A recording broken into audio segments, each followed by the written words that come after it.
자, 오늘 첫 번째 강의 제목은요. 아담이 만든 두 가지의 길이란 제목입니다.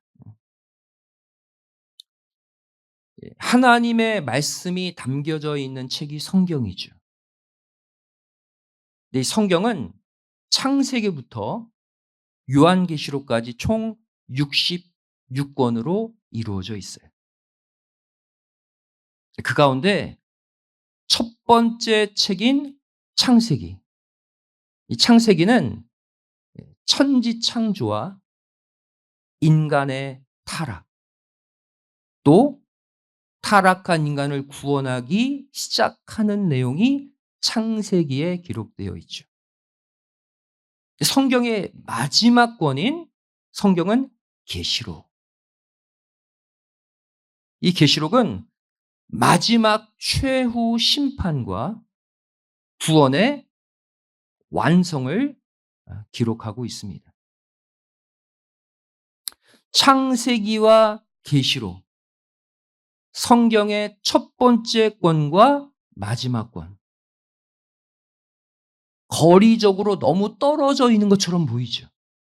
그런데 이 신구약 성경 전체를 올바르게 보게 하는 열쇠가 되는 구절이 하나 있습니다. 그 구절이 무엇이냐? 바로 이사야서 46장 10절이에요. 성경을 올바로 보는 방법. 하나님이 뭐라고 말씀하십니까? 내가 종말을 어디부터? 처음부터 구했다.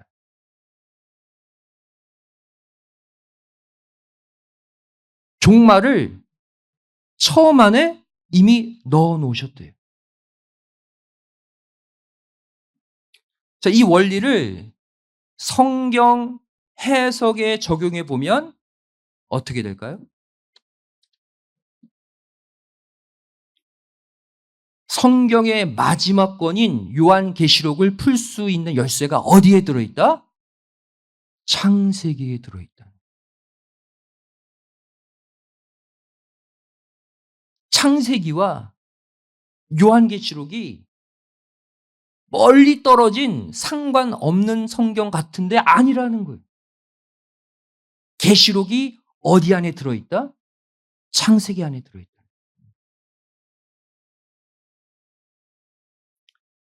그럼 요한계시록의 핵심이 무엇입니까? 붉은 용, 이 사단과 말세 성도와의 전쟁을 기록한 것이 계시록이죠.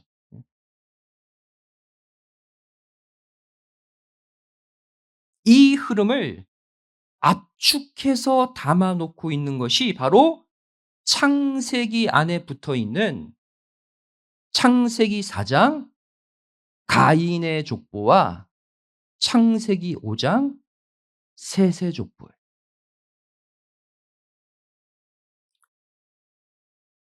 가인은 대표적인 악인이죠. 가인으로부터 출발한 창세기 4장 족보는 악인의 족보. 악인의 흐름을 담아놓고 있다면 창세기 5장 셋의 족보는 의인, 의인의 흐름을 담아놓고 있는 의인의 족보예요. 이 창세기의 두 족보를 풀면 요한계시록이 함께 풀린다는 거예요. 요한계시록의 종말의 메시지를 창세기의 이 두 족보 안에 넣어 놓으셨다. 그래서 이 시간 이 창세기 족보의 두 흐름, 가인의 족보와 셋의 족보를 우리 지난번에도 공부했었죠. 또 오늘은 새로운 관점, 아담을 중심으로 해서 다시 풀어보도록 하겠습니다. 왜 그러냐면 이 가인과 셋 모두 아담의 두 아들, 아담의 두 열매이기 때문이에요. 구속 역사, 성경 역사를 출발하는 첫 인물 아담은요. 크게 두 가지의 시조입니다. 두 가지를 만들어낸 사람이에요. 죄악을 시작한 죄악의 시조도 아담이에요. 또 회개를 시작한 회개의 시작도 아담이에요. 죄와 회개. 서로 상반된 두 내용이지만 아담은 이 두 가지를 처음으로 시작한 시조입니다. 이제 이러한 관점에서 우리 창세기의 족보를 하나씩 살펴보도록 하겠습니다. 첫 번째로 이 죄악의 시조 아담이 만들어낸 구속사의 흐름이 뭐다? 창세기 4장 가인의 족보라는 거예요. 가인의 족보는 타락한 아담으로부터 시작된 죄의 흐름을 보여줘요. 악인의 족보죠.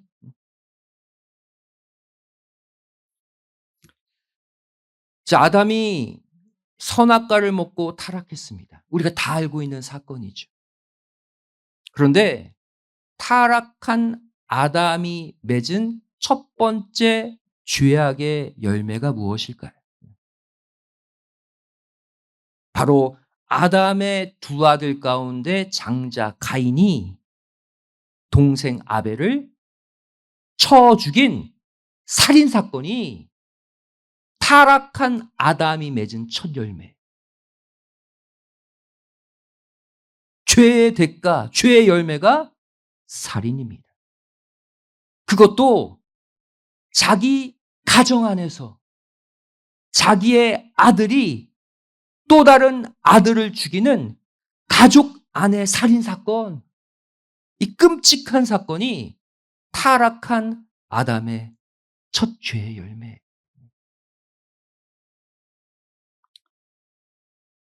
자, 우리가 이렇게 정리해 볼 수 있습니다. 창세기 2장의 핵심 내용은요. 하나님이 아담과 여자를 창조하신 사건. 그리고 이들을 에덴 동산 안에 두신 사건이죠. 그렇다면 창세기 3장의 내용은 뭘까요? 아담과 여자의 타락이 기록되어 있죠. 그리고 에덴 동산에서 추방되는 슬픈 내용이 기록되어 있는 것이 3장이에요. 그리고 이어지는 창세기 4장은 앞서 말씀드렸듯이 가인이 동생 아벨을 죽이고 하나님을 떠나는 장면이 기록되어 있습니다. 그리고 이 창세기 4장 가인의 살인 사건과 연이어 기록되어 있는 것이 바로 창세기 4장 가인의 족보예요. 여러분 이 흐름을 연결해서 보셔야 돼요.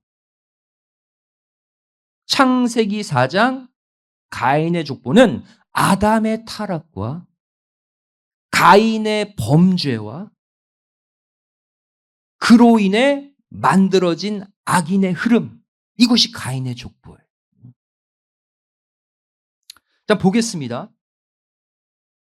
창세기 4장 16절부터 18절까지 말씀 보시면 이 흐름이 연결되어 있어요. 가인이 아벨을 죽인 이유죠. 가인이 하나님께 회개하고 돌아온 게 아니에요. 가인이 여호와의 앞을 떠났다. 그죠? 하나님을 떠났어요. 그리고 나서 17절에 아들 에녹을 낳았다. 그리고 이어지는 18절 보시면 그 가인의 아들 에녹이 이랏을 낳고, 이랏이 무후야엘을 낳고, 무후야엘이 무드사엘을 낳고, 무드사엘이 라멕을 낳았다. 이 가인의 족보예요. 보시면 가인이 하나님을 떠난 직후에 가인의 족보가 이어서 펼쳐지고 있죠. 가인의 족보는 가인이 하나님을 떠남으로 출발하는 족보예요. 악인의 족보, 악인의 흐름. 이 가인의 족보에 특징이 하나 있습니다. 지난번 강의 때 한번 했었죠. 간단히 정리하면 가인 족보의 특징은 죄악이 점점 증폭되어 있다는 것을 보여주고 있어요. 가인 족보의 첫 인물이 누구예요? 가인이죠. 가인으로 출발해서 가인 족보의 끝인물이 라멕입니다. 이 가인 족보의 첫 인물과 끝인물인데, 가인은요, 화가 나서 우발적으로 동생 아벨을 쳐 죽였죠. 우발적으로 살인함으로 가인 족보가 출발한다면, 가인 족보의 끝인물 라멕은요, 의도적이고 고의적으로 힘없는 소년을 죽입니다. 살인으로 시작해서 살인으로 끝나는 족보가 가인의 족보예요. 그런데 성경 보시면요, 가인은 동생 아벨을 쳐 죽이고 양심에 찔려 고통스러워한 반면에 가인 족보의 끝인물 라멕은요, 힘없는 소년을 무참히 죽이고 이것을 두 아내에게 자랑하고 노래를 지어 불렀어요. 무엇을 보여줍니까? 가인 족보의 대수가 흐르면 흐를수록 죄가 줄어드는 것이 아니라 더 커지죠. 죄악의 증폭을 보여주고 있는 것이 창세기 4장 가인의 족보예요. 그리고 이렇게 죄악이 증폭해서 최고조에 달한 결과가 뭐다? 창세기 7장에 나오는 홍수 심판이다.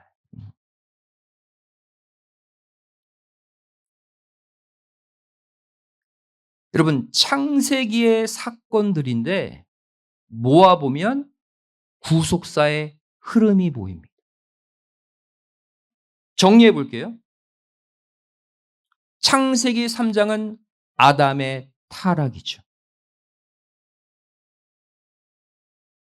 그다음 창세기 4장은 아담의 타락의 열매 가인의 살인. 또 죄악의 증폭을 보여주는 가인 계열의 족보가 기록되어 있죠. 그리고 그 결과가 뭐다? 창세기 7장의 홍수 심판 사건이다.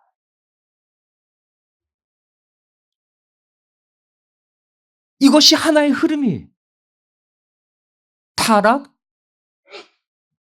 죄의 증폭, 그 결과 심판. 이 하나의 흐름을 창세기 3장, 4장, 7장이 보여주고 있어요. 그런데 여기서 중요한 사실이 창세기에 하나 더 등장합니다. 이렇게 죄악의 증폭과 심판으로 흐르는 창세기 4장과 7장 사이에 창세기 5장 셋의 족보가 끼어 있다는.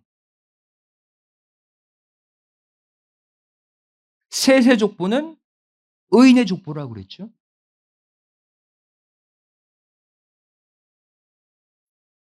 하나님은 왜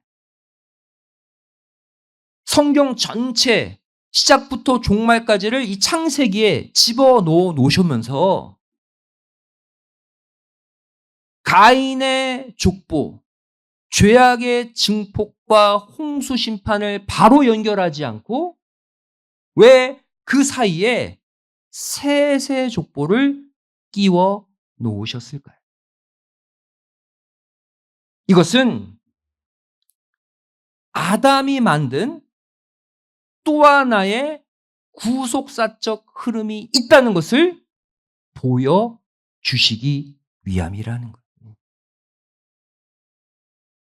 아담이 죄악의 흐름만 만든 게 아니라는 거예요. 그 사이에 또 다른 흐름도 아담이 만들었다. 그럼 두 번째로 아담이 만든 또 다른 흐름이 뭘까요? 바로 아담의 회개. 아담의 회개가 만들어낸 구속사의 또 다른 흐름이 있다는 거예요. 그것이 바로 뭐다? 세세족보다.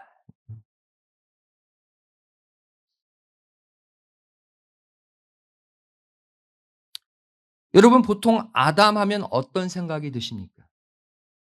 죄송합니다. 나쁜 놈. 모든 인간들에게 죄를 가져다 준 죄악의 원흉. 여기까지만 생각하고 아담 딱 접어버리잖아요. 그런데 성경을 자세히 보시면요. 아담이 비록 선악과 먹고 타락하고 죄 졌지만 아담이 뉘우치고 회개했다는 증거들이 많이 나옵니다. 잠깐 소개하도록 할게요. 아담이 회개했다는 성경적 근거. 첫 번째 뭡니까? 아담이 자기 아내의 이름을 여자에서 하와로 개명했다는 사실. 아담이 이름을 바꿨어요. 여자에서 하와로. 자, 먼저 창세기 2장 23절 말씀 보시면 아담이 가로되 그랬죠? 주어가 아담이에요. 딱 하나님이 만드신 그 아내를 보고 남자에게서 취하였은즉 여자라 칭하리라. 누가? 아담이. 하나님이 아담에게 만물의 이름을 짓는 권세를 주셨거든요. 자기 아내 이름을 여자라 지었다. 아담이 타락하기 전에 붙여준 아내의 이름은 뭐다? 여자예요. woman. 여기서 우리가 좀 신기한 내용이 하나 있습니다. 성경 역사의 시작, 인류의 시작은 아담과 여자로 출발하잖아요. 근데 아담은 히브리어도 아담이에요. 근데 아담 하니까 이름처럼 우리가 느끼지만 원래 아담은요, 사람이라는 보통 명사입니다.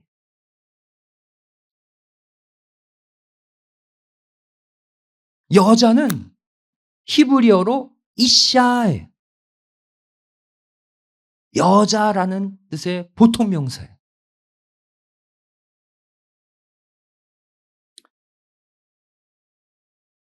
한마디로 말해 아담과 여자는요, 아직 고유의 이름을 받기 전에 타락한 거예요. 여러분 각자 이름이 있잖아요. 여러분 이름이 사람입니까? 제 이름은 여자예요. 이건 보통 명사예요, 보통 명사. 잘 보세요. 아담과 그 아내는 6천 년 전 역사적 인물이에요. 실제 실존했던 인물임에도 불구하고 하나님은 왜 아담과 여자에게 이걸 고유명사로 표현하지 않고 보통 명사로 성경에 기록하셨을까?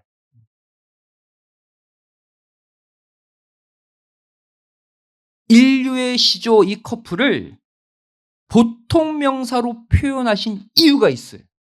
실제 인물임에도 불구하고. 그것이 무엇입니까? 이 땅의 모든 인간들, 아담과 같은 모든 남자들, 이샤, 여자와 같은 모든 여자들 모두가 현재까지도 이 아담과 여자의 타락의 과정과 동일한 과정을 우리가 밟고 똑같이 타락하고 있음을 보여주는 거예요.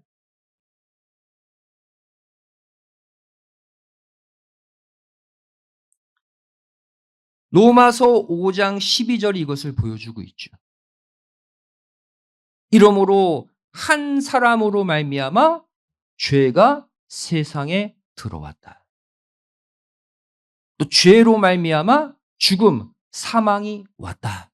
누구에게입니까? 아담과 여자가 죄의 원흉이라는 거예요. 그래서 한 사람 그랬지만 아담과 여자의 합작품이죠. 타락은요. 근데 그 다음 구절 보세요. 이와 같이 모든 사람들도 다 죄짓고 있다. 이와 같이 모든 사람들이 자신의 죄로 죽음에 이르고 있다.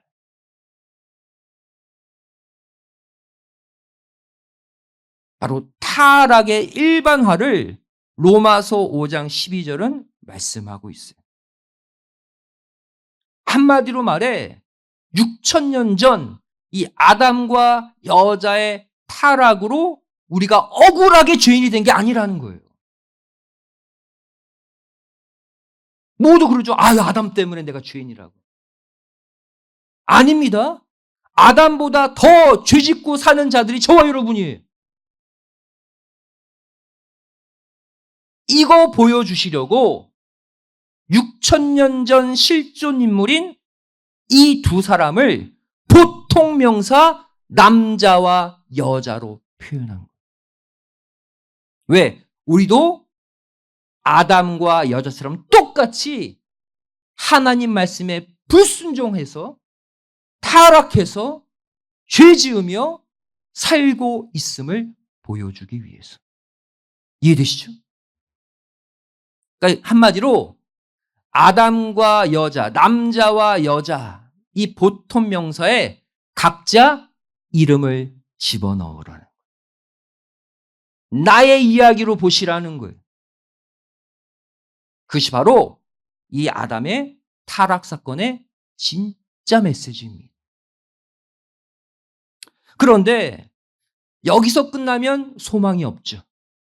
죄 가운데 다 죽어야 돼요, 우리는. 근데 이후에 하나님이 창세기 3장 15절 말씀 보시면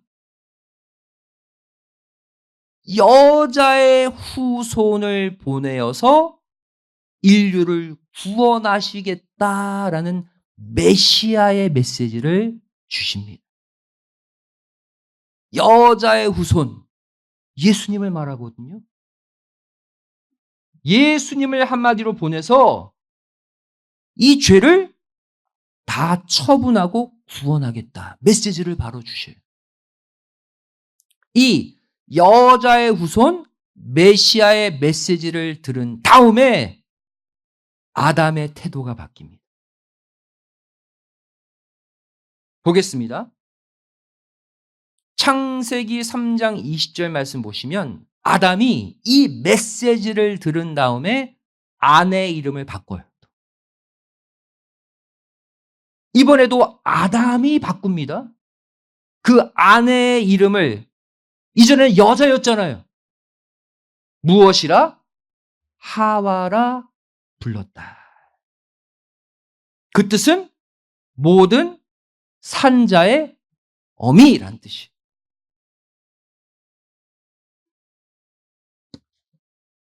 자, 이 하와는요, 고유명사입니다. 비로소 이 순간 여자의 속성, 여자의 성격, 캐릭터, 여자의 사명, 미션이 특정된 거예요. 모든 산자의 어미라는 미션. 여러분 이상하지 않습니까? 이 하와라고 이름이 붙여진 이 여자가 어떤 존재예요? 선악과를 먼저 따먹고 아담에게도 줘서 타락시킨 정말 나쁜 여자잖아요, 한마디로. 자기 때문에 온 인류가 죄 가운데 죽게 됐어요. 그러면 아담이 뭐라고 이름 줘야 돼요? 모든 죽은 자의 어미. 그죠? 너 때문에 내가 타락하고 우리 때문에 우리 후손들이 다 죽게 됐어. 모든 죽은 자의 어미라고 지어야 마땅한데 왜 아담은 하와 너는 이제 모든 산자의 어미다라고 지었을까요? 이유는 하나. 창세기 3장 15절 하나님의 메시지 때문이에요. 너희들이 타락했지만 죄를 이 땅에 가지고 왔지만 네 안에 여자의 후손으로 메시아를 내가 보내서 너희 인간들을 살릴 거야. 이 메시지를 들은 이후에 아담의 생각이 바뀐 거예요. 내 안에 이 여자의 후손으로 구원자가 와서 인류를 살려? 그러니 이 아내는 바로 뭐예요? 모든 산자의 어미다라고 지은 거예요. 무엇 때문에? 하나님의 여자의 후손 메시아 언약 때문에. 한마디로 말해 아담은요, 이 순간 자신의 죄를 회개하고 믿음으로 지은 아내의 이름이 바로 하와예요. 모든 산자의 어미. 너의 후손으로 올 메시아가 우리가 죄 지었음에도 불구하고 온 인류를 살릴 거다. 소망의 이름 하와가 탄생한 거예요. 두 번째, 아담이 자신의 죄를 회개했다는 두 번째 증거가 무엇일까요?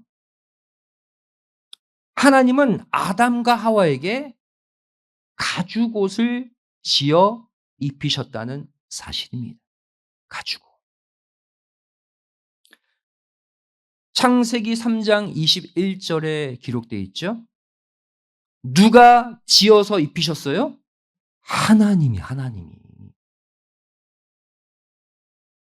하나님이. 뭐가 이쁘다고. 내 명령 어기고 선악과 먹은 아담과 여자에게 뭐가 이쁘다고 하나님이 직접 가죽옷을 지어 입히십니까? 하나님이 지어 입히셨어요? 근데 다른 옷이 아니라 가죽옷이. 그럼 가죽옷은 반드시 무엇이 전제됩니까? 어떤 짐승이 죽어야 돼요.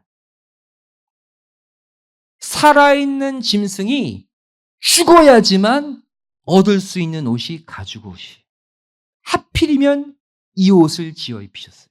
그러면 하나님이 지어 입히셨다 이 말은 하나님이 어떤 짐승을 죽였다는 거죠. 한 마리 죽여서 아담 입히시고 또 한 마리 죽이셔서 하와 입히시고. 여기에 메시지가 없겠습니까? 바로 이 가죽옷은요, 창세기 3장 15절 여자의 후손 메시아가 와서 타락한 인간의 죄를 어떤 방식으로 사실 것인지를 미리 알려주는 언약의 표징이에요. 여자의 후손 메시아, 즉 예수님이죠. 예수님이 오셔서 인간의 죄를 어떻게 해결하실 거다? 본인이 이 짐승처럼 죽으심으로. 예수님이 죽으심으로 온 인류를 살리시겠다는 증표가 가죽옷이에요.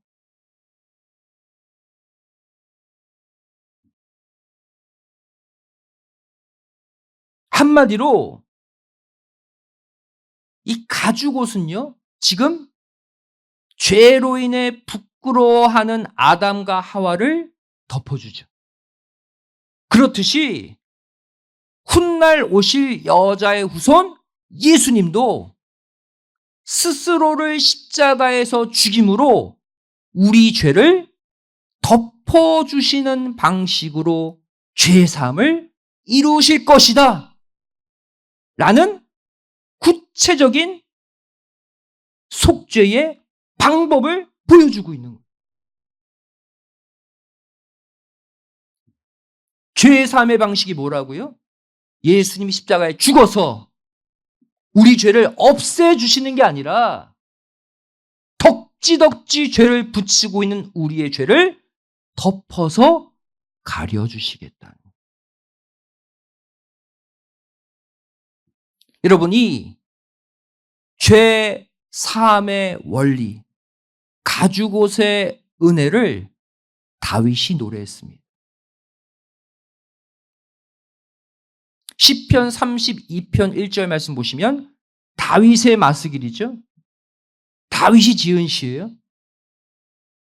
허물의 사함을 얻고 죄의 가리움을 받는 자가 복이 있다. 예수님 믿고 죄가 없어져서 구원의 복을 받는 게 아니라 죄가 여전히 있는데 가죽옷으로 벌거벗은 몸을 덮어주듯이 덮어줌으로 죄사함 받는다는 거예요. 우리가 그 복을 받았다는 거예요. 여러분, 예수님의 십자가 보혈 믿으시죠? 십자가에서 죽으신 예수님이 우리의 구원자다 믿으시죠?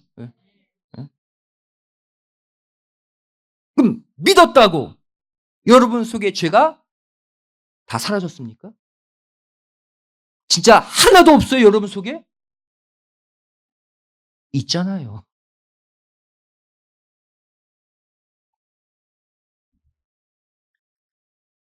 여러분, 대표적으로 우리가 날마다 짓는 가장 많은 죄가 뭐냐면 미움의 죄. 뻑하면 미워해. 사랑보다 미움이 훨씬 많아요, 우리 속에. 솔직히. 이 죄거든요? 내가 누구를 죽도록 미워했어. 근데 그날 밤 내가 기도 가운데 눈물, 콧물 다 흘려가면서 막 회개했어요. 그 사람 미워한 거. 그 다음날 그 사람 만났어요. 헬로 됩니까? 안 돼요. 저 사람 또 왔네. 회개했는데 마음이 영 불편해. 뭐예요? 회개했지만 미움의 죄가 없어진 게 아니에요. 근데 감사한 게 뭐냐? 우리가 예수님의 보혈 붙잡고 회개하고 기도하기만 하면 예수님이 당신의 보혈로 우리 그 죄를 덮어주시고, 야, 너 죄 없다. 야, 나 네 죄 못 봤다? 이렇게 선포하시고 천국 보내주심을 믿으시기 바랍니다. 죄가 없어져서 천국 가는 게 아니라 우리 죄가 덮어져서 천국 가는 거예요. 자고하지 마시라는 거예요. 우리는 여전히 죄가 덕지덕지 붙어있는 죄인들이에요. 세 번째, 회개한 아담에게 하나님이 주신 기회가 또 기록되어 있어요. 에덴 동산에서 쫓아냈죠? 왜? 생명나무 실과 죄 가운데 먹으면 안 되니까. 추방했습니다. 하지만 이후 아담의 근본된 토지를 갈게 하셨어요. 여러분, 선악과 명령이 뭐예요? 선악과를 먹으면 정령 죽으리라죠. 반드시. 그런데 아담과 여자가 선악과를 먹었지만 하나님이 곧바로 죽이시지 않았어요. 무려 930세까지 장수시켰습니다, 아담을. 그러면서 뭐예요? 회복의 기회를 주신 거예요. 왜? 아담이 회개했다는 이것이 증거예요. 창세기 3장 23절 말씀 보시면 에덴 동산에서 추방. 이건 되게 안타까운 일이죠. 하지만 그의 근본된 토지를 갈게 하셨어요. 이 근본된 토지는 바로 아담의 마음밭을 가리킵니다. 아담의 마음을 가리켜요. 마음을 갈아엎고 다시 말씀의 씨를 심으라는 거예요. 여기 보시면 근본된 토지를 갈게 하셨다. 갈다라는 동사가 나오죠. 히브리어 아바드입니다. 이 아바드는 일하다, 섬기다, 특별히 무슨 뜻이 있어요? 예배드리다라는 뜻이 있어요. 여러분, 우리가 교회에 나와서 말씀 받고 예배 드리는 것이 타락한 내 마음밭을 갈아엎는 시간인 줄로 믿습니다. 예배가 그래서 중요한 거예요.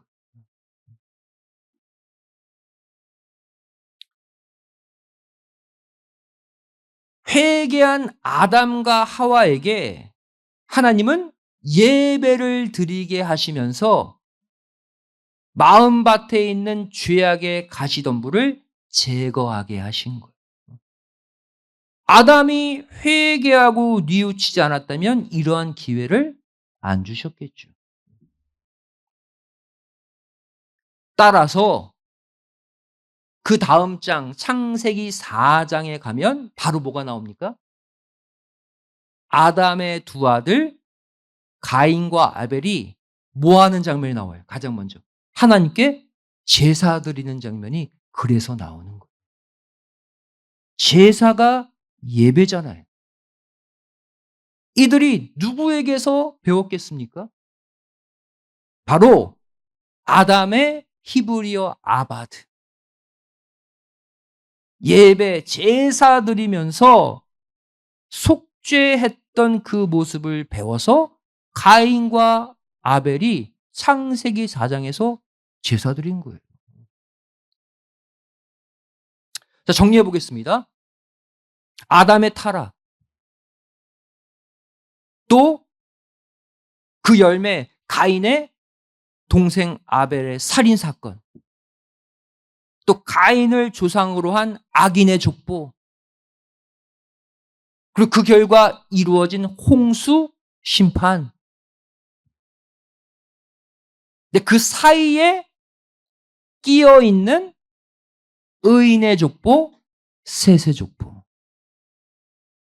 이 모든 내용들은 우리에게 어떠한 메시지를 줄까요?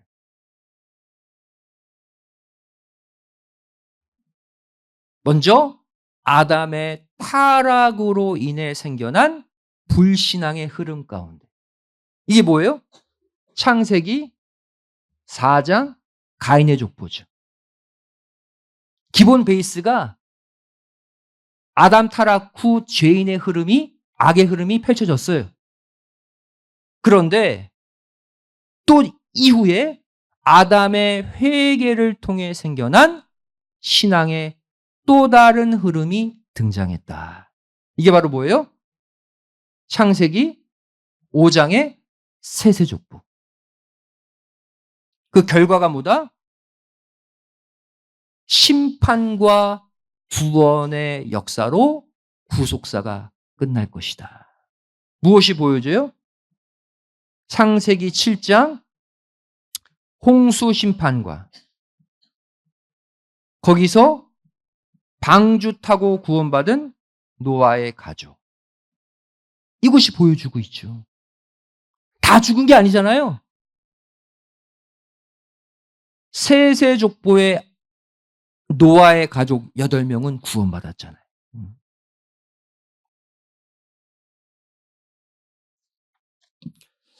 자, 우리가 여기서 한 가지 창세기 5장 의인의 족보, 세세족보의 서두를 보면요. 놀라운 사실 하나를 발견할 수가 있습니다.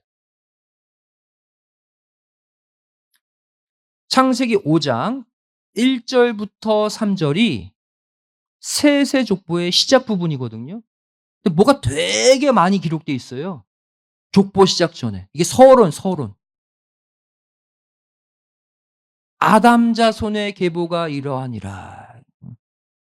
아담을 등장시키고 있죠. 세세족보인데.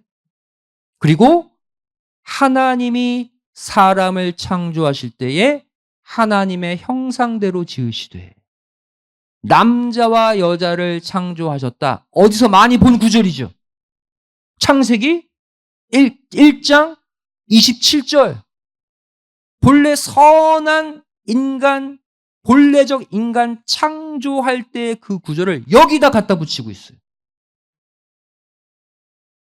그리고 나서 아담이 130세에 누구를?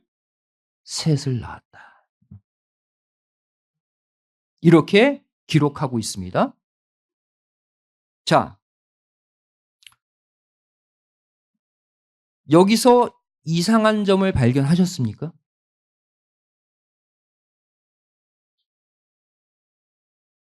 지금 아담 창조부터 셋을 낳을 때까지의 내용이잖아요. 여기에 뭐가 빠졌습니까? 다 기록했는데 아담의 흑역사, 어두운 그늘의 내용이 다 빠졌어요. 이 사이에 아담의 불순종, 선악과 먹고 타락한 사건 다 빠졌죠? 또 가인이 아벨을 죽인 사건 다 빠졌죠? 뭐만 기록해 놓고 있어요? 마치 이 구절만 보시면 마치 하나님의 선한 형상대로 창조된 아담이 타락도 하지 않고 마치 그 선한 형상 그대로 셋을 첫 번째 아들로 낳은 것처럼 기록하고 있죠. 본래 셋은 아담의 셋째 아들인데 첫째 아들처럼 기록하고 있어요. 아담의 실수, 아담의 범죄, 아담의 죄악을 다 지워버리셨어요. 여러분, 이것이 우리의 소망인 줄로 믿습니다. 그래서 우리는 중요한 교훈을 이 창세기의 족보에서 얻을 수가 있습니다. 무엇입니까?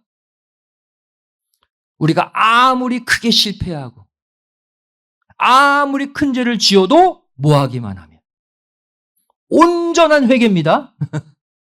대충 회개가 아니라 온전히 회개하기만 하면 하나님은 그 죄를 다 지워주신다. 기억조차 하지 않으신다는 거예요. 당신의 마음 판에 다 삭제시켜버리신다. 얼마나 감사합니까?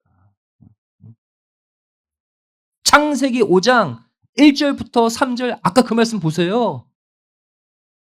아담이 회개하니까 아담의 끔찍한 죄가 다 지워졌잖아요. 선한 형상대로 창조받아서 선한 셋을 낳았다.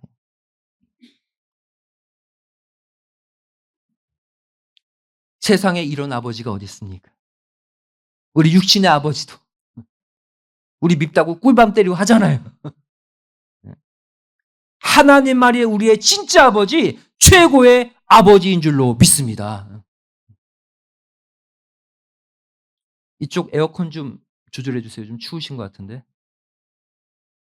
Can you adjust the air condition? 자, 그런데요. 이 창세기의 이 사건은요. 종말에 똑같이 다시 일어납니다. 그래서 우리가 창세기에 주목해야 돼요. 아까 얘기했죠. 왜? 하나님은 창세기 안에 계시로 종말을 집어넣으셨다 말씀하셨기 때문에. 하나님이요. 말세 성도와 맺는 새 언약이 있어요. 예전에 성경의 구약시대 인물들과 맺은 언약이 아니라 우리와 맺는 새 언약이 있습니다. 기존의 언약과는 차원이 달라요. 보겠습니다. 히브리서 10장 16절 말씀 보시면 이 언약은 바로 뭐예요? 우리 마음에 두겠대요. 그리고 우리 생각에 기록하시겠대요. 과거 성경에 나오는 언약들은 뭐 돌판에 기록하고 두루마리에 기록하고 그랬잖아요. 책에 기록하고. 그럼 책을 돌판을 두고 오면 언약을 잊어버리겠죠. 근데 말세 우리와 맺는 언약은요. 우리 마음판에 우리의 생각에 새기신대요. 늘 가지고 다닐 수 있도록. 이 언약은요. 원래 예레미야 31장 31절에 이미 주신 언약이에요. 내용이 똑같습니다. 그런데 이 예레미야 31장의 언약을 히브리서 10장이 다시 인용하고 있죠. 히브리서는 종말 성도를 위한 책입니다. 무엇을 말합니까? 이 언약의 내용은 마지막 우리와 연관된 언약이라는. 그 언약의 핵심 내용 볼까요? 이어지는 구절 보시면 히브리서 10장 17절 18절에 하나님이 뭐 하시겠대요? 저희 죄와 저희 불법을 내가 다시는 기억하지 아니하겠다. 18절에 이것을 이미 사했다. 다 지우셨대요. 우리 죄가. 이게 말세 성도와 맺는 놀라운 새 언약임을 믿으시기 바랍니다.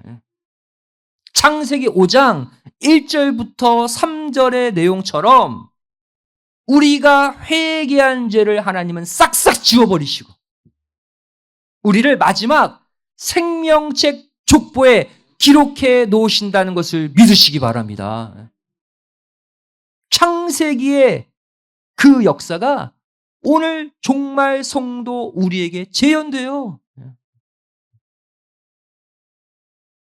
이제 말씀 정리하겠습니다. 이상의 내용에서 우리가 알 수 있는 구속사적 교훈 몇 가지가 있습니다. 첫 번째 내용이 뭐냐?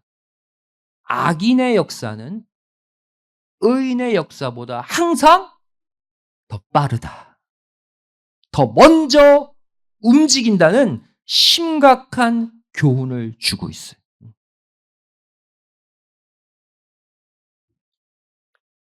여러 가지 증거가 있죠. 자, 창세기에 선한 씨 아벨이 활동하기 전에 악한 시 가인이 먼저 아벨을 쳐 죽였죠. 본래 하나님의 계획은 뭐였을까요? 동생 아벨이 더 선하니까 이 아벨이 형 가인을 회개시켜서 아담 가족 전 인류를 회복시키는 것이 하나님의 뜻이었어요. 그런데 악이 선수쳤죠. 가인이 더 빠르게 움직였어요. 두 번째 증거가 뭡니까? 창세기에 악한 자의 족보인 가인의 족보가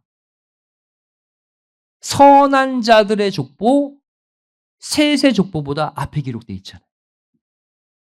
창세기 4장 가인의 족보, 창세기 5장 셋의 족보. 또 계시록도 마찬가지입니다. 계시록 보시면 먼저 짐승과 적그리스도 세력이 먼저 득세해서 성도들을 괴롭히죠. 마지막에 주님이 재림하셔서 심판하시고 정리하시죠. 성경 창세기부터 계시록까지 시종일관 하나님이 우리에게 보여주시는 게 뭐예요? 악이 더 재빠르다는. 항상 악의 흐름이 먼저 터져 나와서 이 세상을 주도하고 있다. 이것을 잊지 말라는 거예요. 여기에 끌려다니면 다 죽습니다. 이게 창세기 족보의 첫 번째 교훈이에요. 여러분 솔직히 우리 의인들이잖아요. 하나님 믿고 영혼들 구원하기 위해 이 자리에 왔잖아요. 솔직히 우리가 악을 먼저 공격합니까? 먼저 딱 죄악 너 죽었다 선포하고 막 죄악의 자리로 뛰어들어서 선으로 바꾸고 그런 삶 안 살잖아요. 우리가 솔직히 어때요? 넉넉고 세상 일에 빠져 살다가 악이 치고 들어오면 그때서야 방어하잖아요. 이게 우리의 삶이에요. 악은 빠르게 움직이고 우리는 늘 뒤처져 있어요. 따라서 우리는요, 마지막 시대를 살고 있는 이 시점에서 긴장하고 깨어 있어야 할 줄로 믿습니다. 그래서 성경에 신약에 깨어 있으라 깨어 있으라 그렇게 많이 기록해 놓으신 거예요. 하도 죄악에 그냥 휩쓸려 살고 있으니까 우리가. 여러분 깨어 있지 않으면요 민첩하고 빠르게 움직이는 악에게 반드시 당하고 쓰러집니다. 이게 창세기 족보, 계시록까지의 공통된 메시지예요. 그래서 베드로전서 5장 8절 9절 말씀 우리가 자주 인용하는 구절이죠. 근신하라 깨어라. 왜? 우리 원수 마귀가 뭐하고 있대요? 우는 사자와 같이 와 삼킬 자를 찾아 두루 다니고 있대요. 여러분 죄송하지만 사단이 우리보다 더 부지런합니다. 더 열심히 해요. 잘 믿는 성도까지 걸고 넘어뜨리는 것이 다 자기 자녀 만들려고 두루두루 다니며 일일이 성도들을 가정 방문하고 있는 것이 사단이에요. 우리는 집안에 앉아가지고 천국 가면 그만이지. 그러고 살면 안 된다는 거예요. 여러분 우리가 집에서 넉놓고란 단어 알죠? 넉놓고 TV 보고 넉놓고 인터넷 보고 넉놓고 유튜브 보고 그러면서 성경 못 읽고 기도 못하고 있으면 안 된다는 거예요. 열심히 컴퓨터 TV 보다가 목 뻐근해서 보면 새벽 2시 3시야. 성경 읽는 시간 기도하는 시간 사단에게 빼앗기지 말고 딱 정해놓고 지키시길 부탁드립니다. 최소한 내 방어는 해야 될 거 아니에요. 공격은 못해도. 참 신기해요. 작심하고 성경 딱 펴고 앉아있으면 30분만 되면 졸려요. 이상하죠? 마음에 평안이 임해요. 그런 평안 아닌데. 그런데 TV 보고 유튜브 보면요 3시간 4시간 늘 말똥말똥해요. 왜 그렇습니까? 우리가요 경건의 문화보다 세상의 문화에 더 적응해 있다는 거예요. 체질을 바꾸셔야 돼요. 지금부터 경건의 훈련을 다시 시작하셔서 민첩한 사단의 공격 물리치는 셋 족보의 사람들 되시기를 주님의 이름으로 축원드리겠습니다. 두 번째 구속사적 교훈입니다. 중요한 교훈이에요. 인간의 타락으로 인한 불신앙의 역사를 끊어낼 수 있는 방법이 있다. 두 가지인데 회개와 첫 번째, 두 번째 예배다. 이것을 창세기의 족보가 알려주고 있어요. 무엇과 무엇? 회개와 예배다. 여러분 창세기 4장은요 어둠의 장이죠. 가인의 살인, 가인의 도망, 또 죄악의 족보인 가인의 족보. 이 창세기 4장인데요. 근데 가인의 족보 창세기 4장 후반부를 보시면요. 한 가지 특이한 점이 있어요. 희한하게 끝납니다. 창세기 4장 가인 족보 끝부분에 창세기 5장의 앞으로 나올 셋 족보의 사람들 가운데 두 사람을 미리 기록하고 있다는 사실이에요. 땡겨서 기록하고 있다는 사실. 가인 족보 뒤에.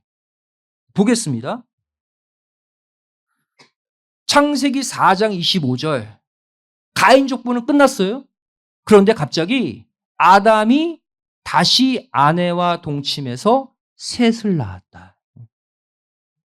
그런데 그 셋을 가리켜 아벨 대신 주신 다른 씨다 이렇게 표현하고 있죠. 한마디로 셋은 어떤 아들이라는 거예요? 아담이 타락한 다음에 장자 가인이 동생 아벨을 쳐 죽였을 때 아담의 마음이 어떠했겠습니까? 내 죄 때문이다. 선악과를 먹고 불순종한 죄의 대가를 내가 받는구나 그랬을 거 아니에요. 그리고 나서 회개하는 마음으로 낳은 아들이 셋이란 아벨 대신에 얻은 선한 씨. 즉 창세기 4장 25절은 아담의 회개의 열매 셋을 기록하고 있어요. 그리고 그 다음 구절 창세기 4장 26절을 보시면 셋도 아들을 낳았는데 에노스였다. 그리고 특별히 에노스 때에 사람들이 여호와의 이름을 불렀다라고 기록하고 있죠. 여호와의 이름을 부르다. 이것은 공식적인 예배가 시작됐다는 관용적 표현입니다. 에노스 때에 예배가 회복됐다는 거예요.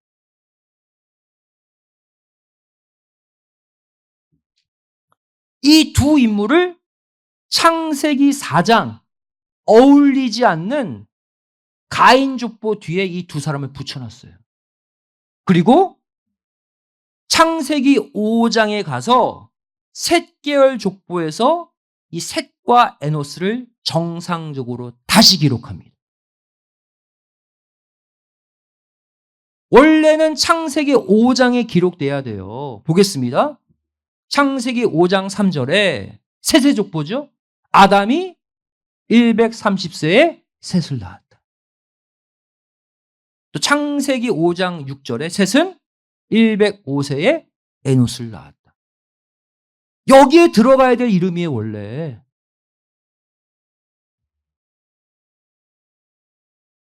여기서 우리는 어떠한 교훈을 얻게 됩니까? 셋과 에노스의 별다른 기록. 바로 예배도 회개한 뒤에 예배드려야 하나님이 받으신다는 거예요. 우리 모두 예배드리죠. 교회에 나와서 예배드리는 예배자들입니다. 그런데 자신의 죄를 회개하지 않고 내 속에 남겨놓은 채 예배를 드리면 하나님이 거부하신다. 여러분, 가인 보세요. 가인이 왜 하나님께 버림받았습니까? 예배, 제사를 안 드렸기 때문이에요.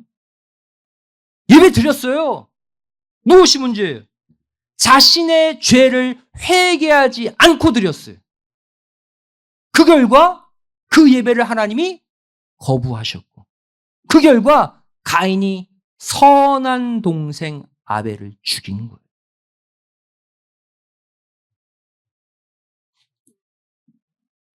한 가지 더, 이 회개와 예배가 아니고는 창세기 4장 가인의 족보, 악인의 족보에서 창세기 5장 의인 셋의 족보로 넘어갈 수 없다.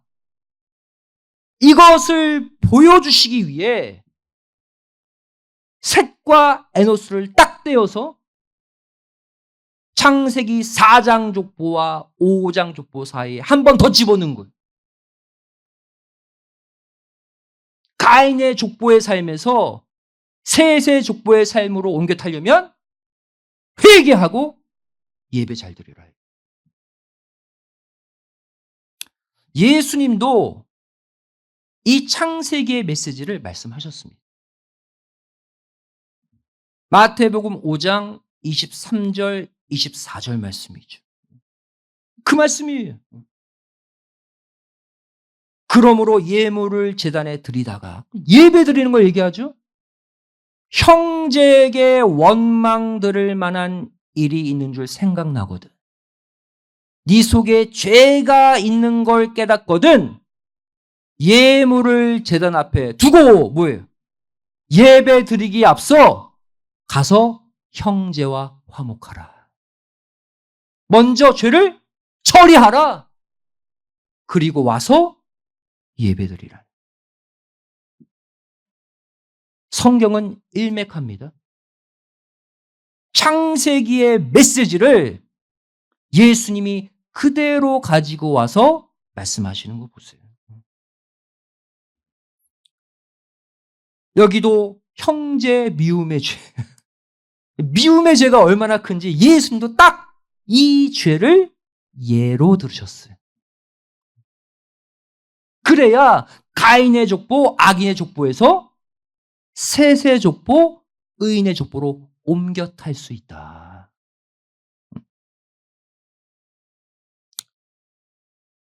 나중에 혹시 이 가운데 아직까지 예배를 쉬고 교회를 쉬고 계신 분이 혹시 계십니까? 예배 얘기 나왔으니까. 여러분, 날마다 집에서 회개만 하면 안 돼요. 회개했으면 교회 나와서 예배까지 드려야 돼요. 회개와 예배는 한 세트입니다. 같이 움직이셔야 돼요. 오늘 이 말씀을 통해 그동안 남을 미워했던 죄, 내 욕심대로 살았던 죄 다 회개하시고 다시 예배의 자리로 나오시는 진정한 셋의 자손들이 되시기를 주님의 이름으로 축원드리겠습니다. 말씀 정리하도록 하겠습니다. 자, 계속 반복하는 거예요. 창세기 3장 아담의 타락. 창세기 4장 가인의 살인과 가인 계열 악인의 족보. 그리고 그 사이에 끼어든 의인의 흐름 셋의 족보. 그리고 그 결과 창세기 7장 홍수 심판과 셋 계열 가운데 깨어있는 노아 8식구의 구원 사건. 여러분, 이것이 바로 단순히 창세기의 사건이 아니라 창세기부터 계시록까지 구속 역사 전체를 압축한 완성된 설계 도면임을 믿으시기 바랍니다. 이게 구속 역사 전체예요. 창세기부터 계시록이 여기에 다 들어있어요. 자, 그렇다면 마태복음 24장 37절에 마지막 주의 재림 때가 노아 때라고 그랬거든요. 그거 딱 맞죠? 홍수 심판, 이것이 계시록 전체 심판 그림자라는. 그렇다면 우리가 노아가 되어야 한다는 얘기죠.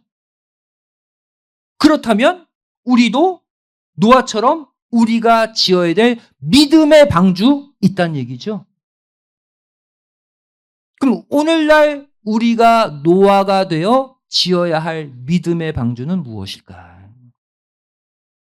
창세기 6장 14절 말씀 보시면 특별히 잣나무로 방주를 짓되 반드시 역청을 안팎에 칠하라라고 명령하고 계시죠. 역청. 방수액을 말합니다. 물에 가라앉지 않으려면 방수액을 칠해야죠. 그런데 이 역청을 뜻하는 단어로 하나님은 히브리어 코페르라는 단어를 사용하고 있어요. 그럼 코페르는요, 역청, 방수액이라는 뜻이 아니에요, 원래. 무슨 뜻이에요? 몸값, 속전 이런 뜻이에요. 실제 역청을 뜻하는 히브리어가 있습니다. 헤마르라는 단어, 이거는 석유를 말해요. 콜타르. 방수액이죠? 지붕 새지 않도록 바르잖아요. 또 제페트라는 역청이 있습니다. 이건 송진. 나무에서 떨어지는 송진. 이것도 물이 들어가지 않죠. 방수액이에요. 근데 하나님은 노아 방주에 칠한 역청을 헤마르도 사용하지 않고 제페트도 사용하지 않고 코페르를 썼다. 왜? 종말의 메시지거든. 무엇을 말합니까? 다시 말해 디모데전서 2장 6절 말씀 보시면 이 속전이 바로 뭐예요? 예수님의 보혈을 뜻한다는 거예요. 속전, 예수님의 보혈에 사용하고 있잖아요. 디모데전서 2장 6절은.